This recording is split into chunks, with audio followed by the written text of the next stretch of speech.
today was not good. No, it was not a good day. It was a great day! Unless you were living under a rock, and even if you were living under a rock, you probably heard that Roe v. Wade has been overturned by our Supreme Court. So today we're going to fill our mugs with some liberal tears and celebrate. I figured my choices were either screaming into the sky or talking into an empty void to all of you. Without God, we are just an empty void, so good on you for recognizing that. This Sunday, conservative Christian pastors across America will celebrate the terror they've just unleashed upon the nation. By conservative Christian pastors, does he mean the judges on the Supreme Court? Because none of them are conservative Christian pastors. They're judges, silly. Including the liberal judge who flipped on the issue. And you know the countless Hindus, Muslims, and even atheists who are pro-life because they recognize the value of human life. With a 6-3 ruling by the Supreme Court this morning to overturn Roe v. Wade, leaving women's bodily autonomy dependent on whether Republicans control their state legislatures. It was funny because when Republicans wanted to, uphold the dignity of human life back in the 1860s, Democrats also threw a major tantrum. But let's not make this a Republican-Democrat issue, because they are both different sides of the same corrupt, tarnished coin.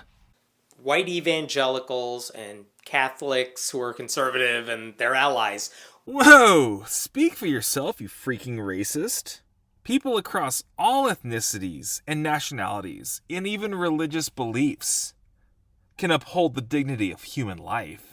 Won a game they began playing decades ago when they decided abortion was a better rallying cry for their troops than straight-up racism. Yeah, this is one of those silly, emotionally charged comments that doesn't actually mean anything. This battle will not stop at abortion either. Hell no, it won't. Because it's not really about states' rights. He is quite correct. It is not about state rights. It's about human rights and the right to live. If Republicans manage to control Congress and the White House in the future, you can bet that the first bill they pass will be a nationwide ban on the procedure after a few weeks before most women even know they're pregnant. Oh, come on now, atheist. You're giving those politicians way too much credit. They are going to milk this abortion cash cow for as long as that milk is flowing. So if you live in a blue state, like I do, and you think you're somehow immune from things getting worse... Just to clarify, by worse he means better. You're wrong. It could get much worse. And in so many different ways, too. As the dissenting justices said today, the challenge for a woman will be to finance a trip not to New York or California, but to Toronto. Don't worry, the mega corporations will for sure pay for these procedures to get their employees, back in the workforce as quickly as possible. Even Clarence Thomas, who interrupted his family's involvement in one coup to participate in another one this morning. Oh, so that's what a white Christian nationalist looks like. Urged the court to use this decision to overturn Griswold, Lawrence, and Obergefell. That is, access to contraception, same-sex relationships, and marriage equality. He wants them all overturned. Heck yeah, we're going to uphold the dignity of life and marriage. And the Supreme Court will use today's decision as justification to undo all of that. It's not like they care about precedent anymore. Yeah, if there's any branch of the government that tells you it's okay to slaughter the lives of the innocent, then throw it out. Like we did with slavery back in the 1860s. Today's ruling wasn't the first domino to fall, but it is a big one. And its ripple effects will be felt for years to come by anyone who cares about privacy, inclusion, tolerance, and love. These are just nonsense buzzwords that he's throwing out there. They don't actually mean anything to the argument. Like, killing someone is not loving. Doing a murder in secret is not privacy. He's just saying the words to rile up his fan base. It is the high point of a Christian nationalist agenda that aims to hurt as many people as possible outside their bubble while advancing their own religious beliefs over everyone else's. Again, you don't have to be a Christian to recognize human dignity and the value of human life. There are people across all religious and political spectrums who do recognize the value of human life. That said, Christians of the past definitely made sure that pagans couldn't throw their children onto the fire for their false gods anymore. And we are going to keep on fighting to stop you from sacrificing your children to your gods of sex and climate change. It's the same mentality that led the Supreme Court to say just this week that taxpayers in Maine have to now pay for the indoctrination of children at private Christian schools. They're always getting indoctrinated wherever they go. It's just a matter of who gets to decide what goes in their heads, right? And we still haven't heard their ruling about the Christian football coach who wanted to pray on the 50-yard line after games. Gasp! Church-state separation, as we know it, means nothing anymore. At least not to the right-wing justices currently on the court. Well, that's a good thing, because your idea of the separation of church and state is definitely not what the founders intended. But the very concept is just freaking ridiculous.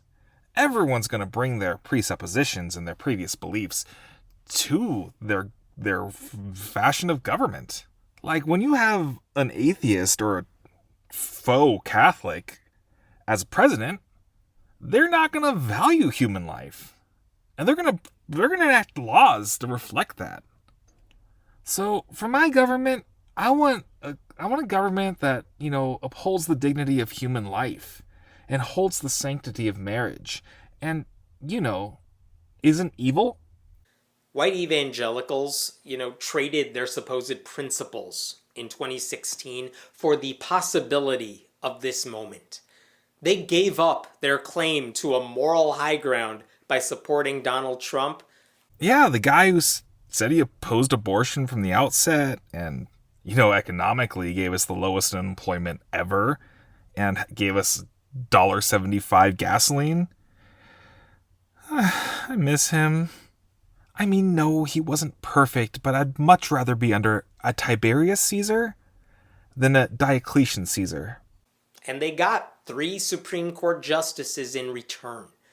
Instead of spreading the gospel of Jesus, whatever that might be, for a guy who literally makes his living mocking Christians, he just admitted he has no business talking about Christianity. They were more than willing to use their political power to terrorize everyone who doesn't share their values. Yeah, like when we burned down every liberal city in the country, or when we shouted down all the voices that we disagreed with so they couldn't be heard on college campuses, and like we're doing right now, post-Roe. Oh, wait. Literally none of those things were done by conservatives. They don't care that criminalizing abortion will only make the procedure less safe, not more rare. This is just a load of nonsense, because even if abortions, even if the numbers stayed the same, or even let's go crazy, let's say they went up, that wouldn't make keeping abortion legal the right thing to do. But are you aware that according to our U.S. government, there are way more slaves now than there were in the 1800s while it was legal? Like, way more. They estimate 27 million slaves in the world. Do you think we should Legalize slavery again to make that somehow safer and better? They don't care that more women will die because they won't have the resources to get to a blue state to obtain the medical help they need.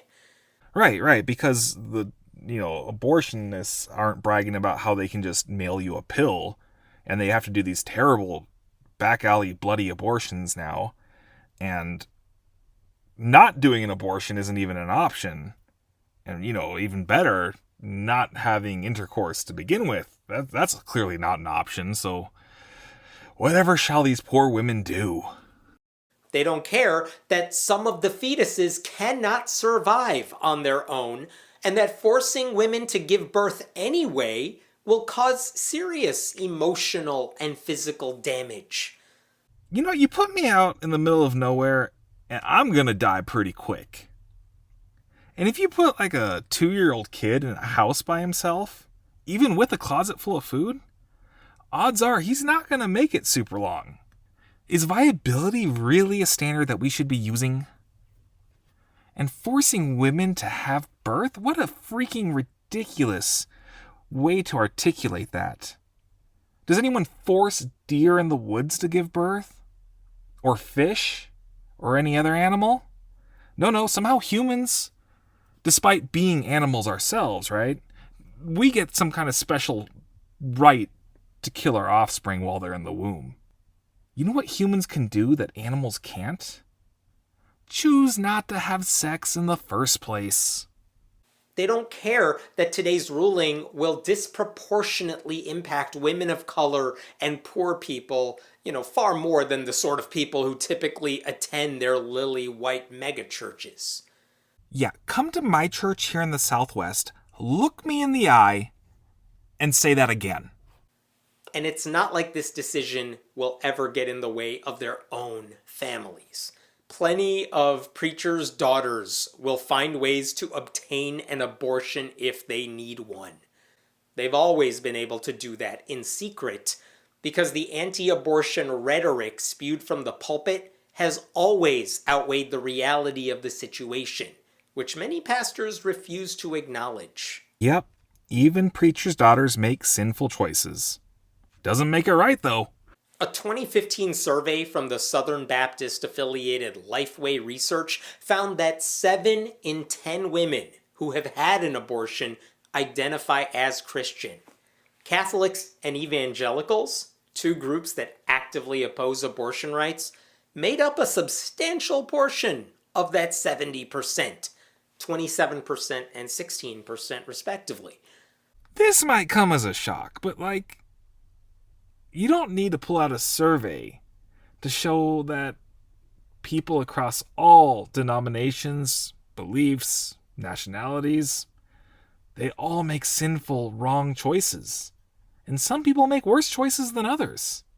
A different survey from the Guttmacher Institute found that roughly 20% of all abortion patients identified as born again, evangelical, charismatic, or fundamentalist.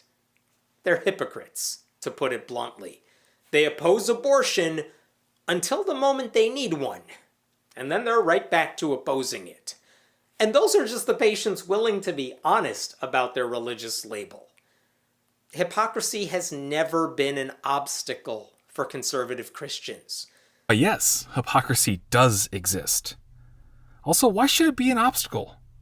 The fact is, right is right and wrong is wrong, no matter who's doing it. But rather than be honest about the toll a forced pregnancy would have in their own lives, they spread lies that elevate fetuses over women.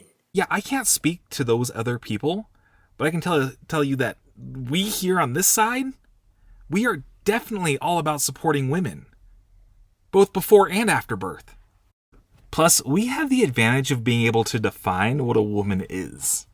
There is nothing pro-life about today's ruling. Women will die because right-wing Christians got what they wanted. Whoa, I think you're a little confused here, buddy. Countless women will be saved because you can't murder them in the womb anymore.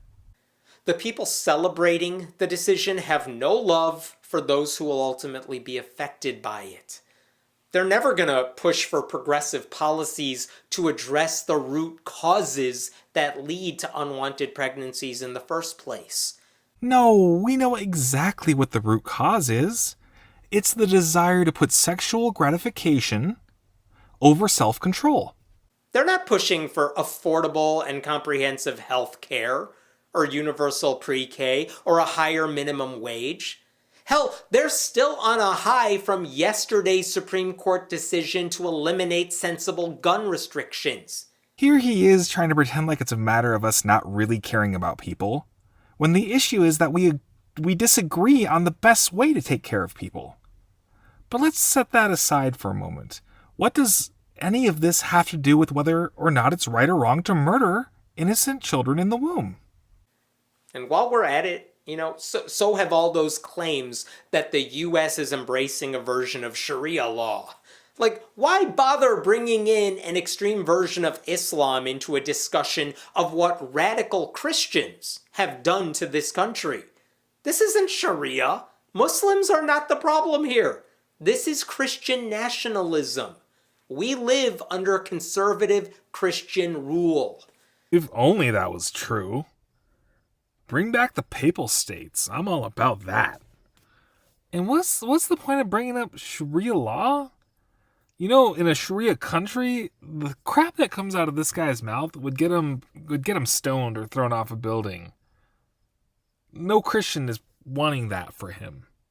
Furthermore, when Obama was president not that long ago, the Democrats controlled the House, the Senate, the presidency, and had the majority on the Supreme Court. They could have done whatever they wanted, and there was nothing conservatives or Republicans could do about it. They didn't codify abortion. They didn't do anything. They didn't want to lose their political cash cows. Is he really that naive? I don't know.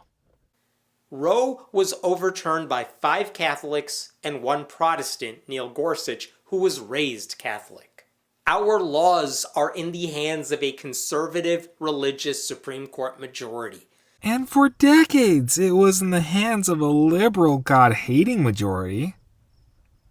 So, what's his point?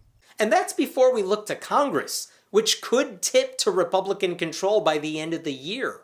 Congress as a whole is nearly 90% Christian, and that number jumps to 99% when you look at the Republican Party alone. Oh, so you're all about, the democracy until the majority disagrees with you. Is that what I'm understanding here? We don't call the United States a theocracy, but ask yourself, how different would our lives really be under a conservative Christian theocracy? Not very. It would be so different. It'd be awesome. I say restore the monarchy under the authority of the Pope. And I mean a good traditional Italian or German Pope, not like these guys we have right now. Today's decision, however, does not mean advocates for abortion rights should just accept the ruling. It's time for us to go on the offensive. It's funny, we're supposed to accept the results when it goes their way. But if it goes our way, then, we gotta fight back. And can you even imagine if a conservative said that? They'd be like, you're advocating violence. While overturning Roe will undoubtedly be seen as a moral victory for the millions of conservative Protestants and Catholics who falsely think they just saved millions of lives, in 13 states, we sure did. It will also require them to shift gears.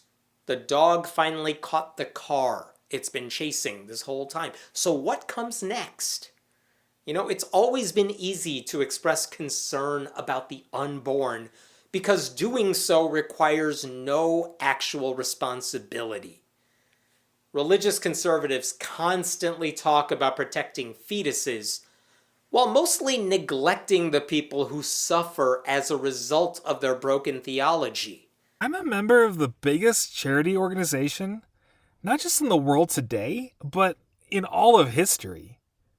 Having done more for the sick, the poor, the orphans, etc., than any other organization could even dream of reaching. And he wants to lecture us on caring for the poor?